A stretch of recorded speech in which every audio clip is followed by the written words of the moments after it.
attempts, he noticed the doorbell camera and tried to destroy it. The guy seems either to be looking for trouble or has simply lost his way.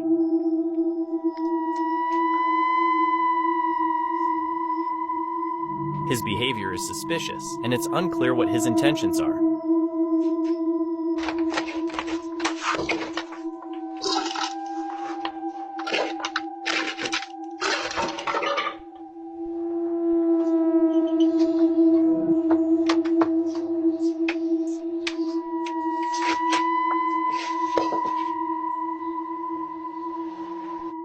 This incident took place a few days before Halloween, when a strange man knocked on someone's door at 11 p.m. while carrying a weapon.